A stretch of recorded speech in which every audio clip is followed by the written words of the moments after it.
Harry is heartbroken all over again.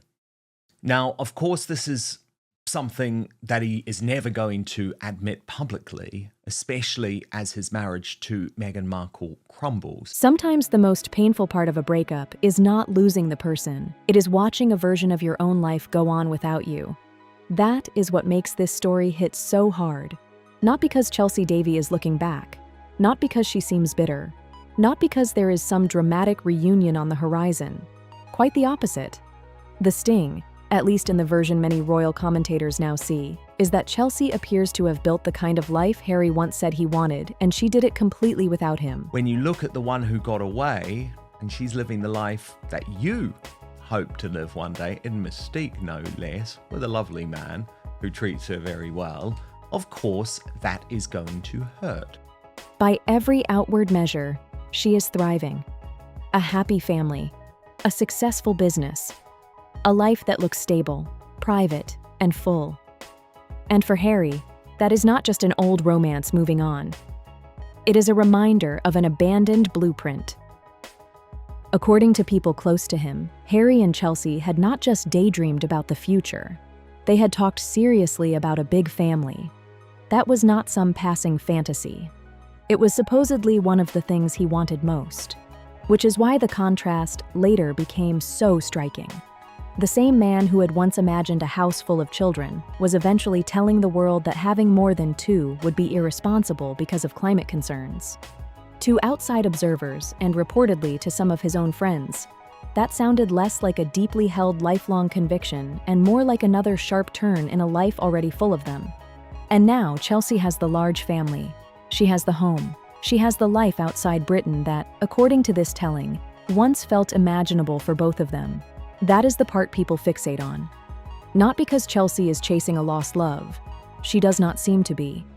The point is that her life now functions like evidence. Evidence of a road Harry could have taken, and did not.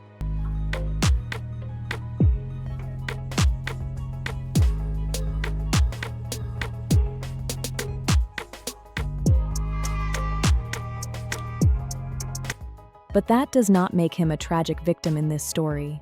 In fact, one of the harshest parts of the narrative comes from people who have written about him sympathetically in other contexts. Angela Levin, his biographer, has said that Chelsea left for reasons that were not mysterious at all. Her account is that when Chelsea went away to university, Harry did not rise to the occasion. He did not make the effort. He did not meet her where she was. Levin has even alleged that he had affairs during that period.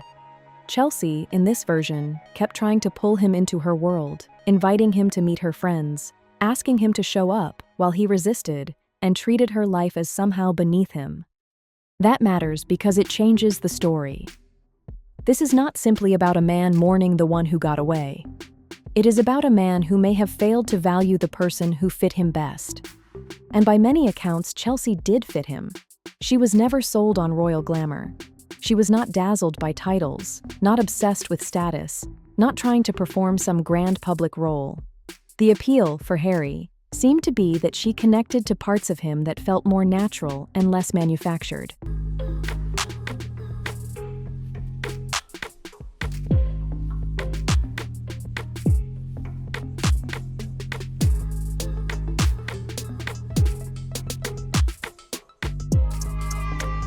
Africa, wildlife, open spaces, a less choreographed kind of life.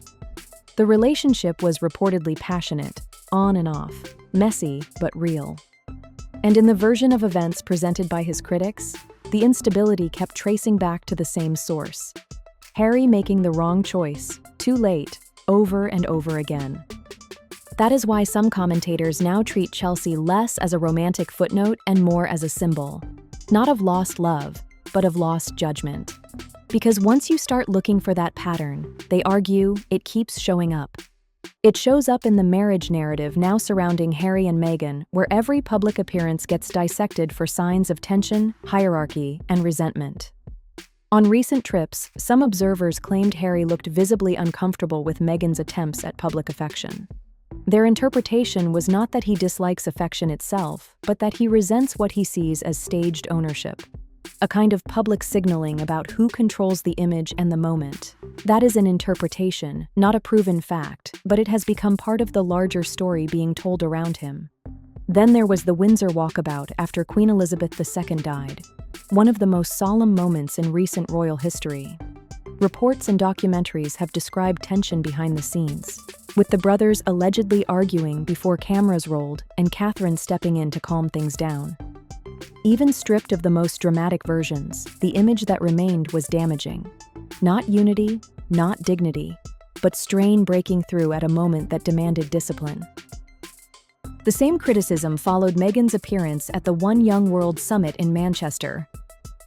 What should have been, in the eyes of critics, a serious global platform became another flashpoint in the argument that the Sussex Project kept drifting back toward self-reference. Tom Bower and others pointed to that moment as proof that whatever larger public identity they were trying to build was being overwhelmed by grievance, performance, and personal narrative. And that is where this story stops being just about romance and starts becoming about character. Because the harsher reading of Harry has always been that none of this began with Meghan. She did not create the instability. She amplified something that was already there. People who have written about him for years have described an angry, volatile, deeply unsettled figure long before California entered the picture. Diana's concern for him has been part of that story. So have accounts from former staff and biographers who describe a boy, then a man, who struggled with resentment and impulse, and who often reacted badly when life did not conform to what he wanted. Even after the army, when he still had public goodwill and genuine opportunities to build a serious life of service, critics say he could not get out of his own way. When his deployment in Afghanistan ended early after his location was leaked, that should have been understood as a necessary security decision. Instead, the story goes, he took it as another personal slight and retreated further into grievance. Then came the narrow window he reportedly understood very well. The years before Prince George grew into the central future of the monarchy. Harry is said to have known that his relevance had a shelf life. While George was young, Harry still mattered in a unique way. He still had room to define himself. And the argument from his critics is that he squandered that window completely. Which brings the story to where it is now. A man many people believe looks less like someone who escaped a suffocating institution and more like someone running out of places to hide from his own decisions. That is why recent reporting has landed so heavily. Vanity Fair, not a tabloid, but a mainstream magazine with a more formal editorial process, reported claims that Meghan had discussed or explored the idea of a post-divorce book. That does not prove one is coming. It does not prove a split is imminent. But as a piece of narrative pressure, it is devastating.